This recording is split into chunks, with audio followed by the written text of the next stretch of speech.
I'm Ashton Addison from EventChain for Investmentpitch Media and FinTech News Network. And today on Blockchain Interviews, we have Pat Larsen, the co-founder and CEO of ZenLedger. Pat, welcome to the show. It's a pleasure to have you on today. Thanks, Ashton. Nice to be here. You're very welcome, and it's a pleasure to have you. I'd love to start with getting a little bit of background on the ZenLedger crypto tax software. What's it all about, and what is your guys' unique value proposition? Yeah, sure. At its core, what we are is a web-based software that helps accountants and individual cryptocurrency investors bring all their transactions together from multiple exchanges and wallets, and take care of the accounting for you in a very automated and fast way, and produce your tax reports for you. Wonderful. I took a look through the site, and it looks like you guys have a variety of services, and there's a lot of things that sort of surround crypto tax. Maybe you could elaborate on what kind of services specifically you guys are offering. Yeah, sure. So at its core, what we're doing is we're ingesting all your data for you, doing some accounting analysis on it, and then producing the tax reports. The main service is, in the end, giving you your capital gain and loss on your investments, but we'll also fill out a Schedule D and a Form 8949. You'll also get a completely transparent spreadsheet that we call Grand Unified Accounting. That's basically a full audit package for you that's very useful for accountants to tick and tie everything together. And then we'll also do tax loss harvesting. So December 2018 is very useful before the end of the year for people to see, by lot where their coins are at. And if you had like 10 Ether that you'd acquired over 2 years, and you sell two here, like what the tax impact of that is. Very interesting. I know a lot of people store their cryptocurrencies on an exchange, wholly, which I wouldn't recommend, but there's a lot of people that have a little bit on an exchange. They have some in a hardware wallet, a paper wallet, on their phone. There's so many different ways that you can store cryptocurrencies, and it's great to have, a diversification in terms of the ways that you're storing it, but also it makes it a little bit confusing when you're trying to calculate this all out. Do you guys have some kind of software that helps, sort of accumulate all this information from different locations? Yeah, and that's a lot of what we're doing to help you is we're putting it all in one place. So, by API, we'll ingest from a lot of exchanges, and that's a very clean way of doing things. If we need to, we can help you create XPub addresses to bring, all of your transactions together from a hardware wallet like a Jax or a Trezor.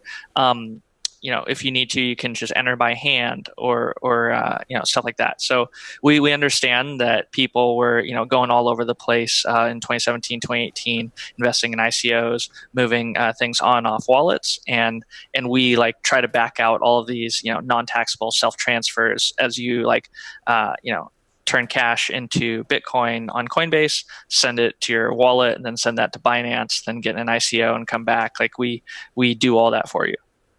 That's great. And Pat, how long has the software been live in the market for?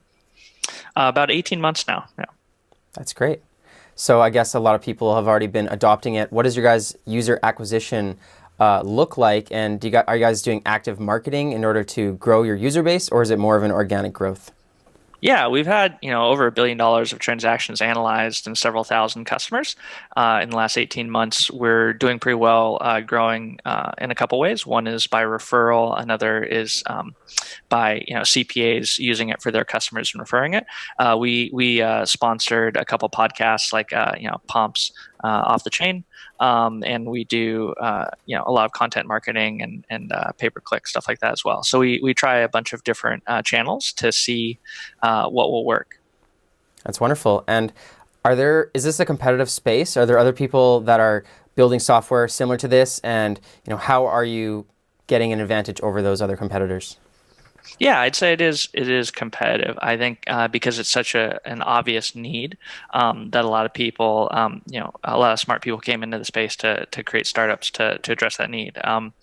So I think the way ZenLedger separates ourselves, one is the quality of our automation, and then two is the quality of our customer support. Like you can get us by phone, email, or chat.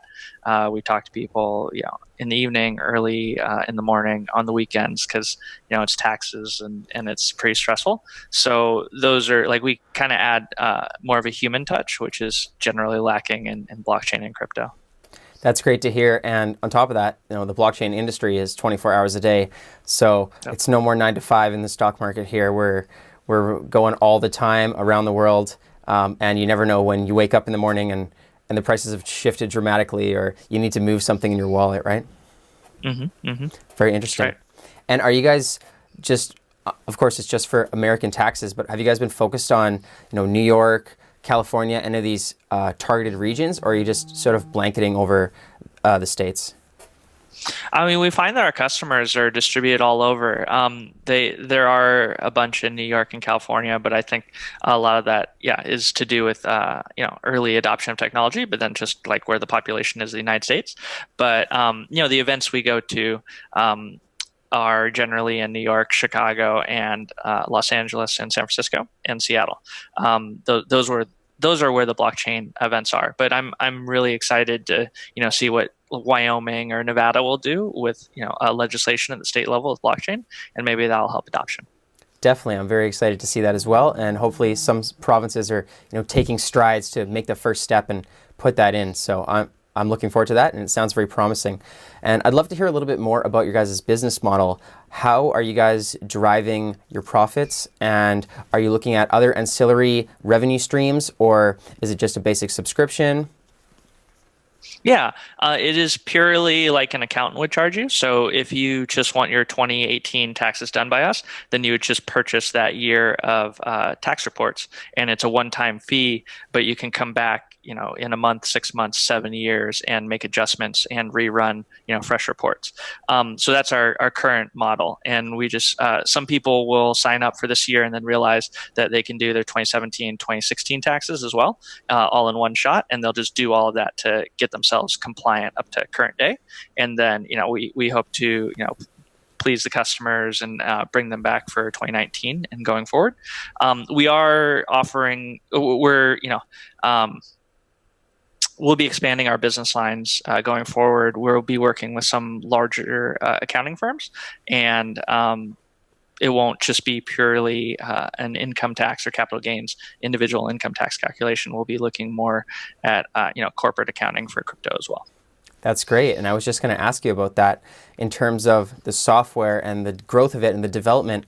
Are you guys actively developing and managing new features, or what does the development roadmap look like in the short term for you guys?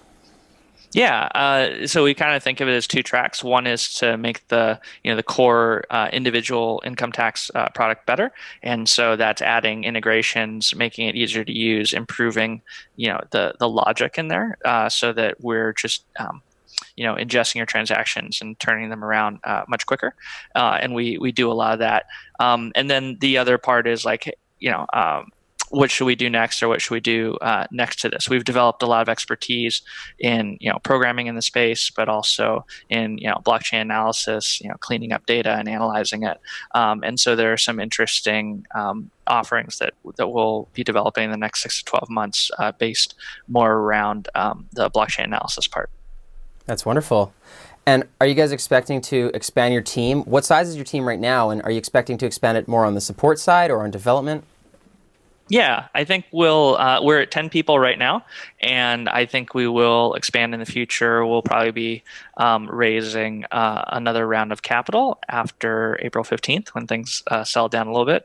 But we're making we're generating good revenue and profits right now, and we've to date raised a seed round from individual crypto investors and venture capital, and we'll be having another round in a couple months. That's wonderful, Pat. And I was just going to ask you, if you're looking for either outside investors or more employees or just more people to learn about the software and join the community, what's the best way for those people to reach out for you? And I know you mentioned, April's a busy month with the taxes. So, when's best, and how do they contact you guys? Yeah, you can always contact us through the website. You can email us at hello@zenledger.io and just let us know what we can help you with. And if you're interested to learn more about the company, I'm happy to talk to you. That's wonderful. Pat Larsen, co-founder and CEO of ZenLedger. It's been a pleasure speaking to you today. I've gotten a very clear image of ZenLedger, and you're very precise in your answers, so I really appreciate that. Thanks for taking the time, and I'm looking forward to following up with you in the coming months to see how ZenLedger is growing, and hopefully the market is growing with it as well, and you guys have increased adoption. So thank you so much. Yeah, I really appreciate it, Ashton. Thanks.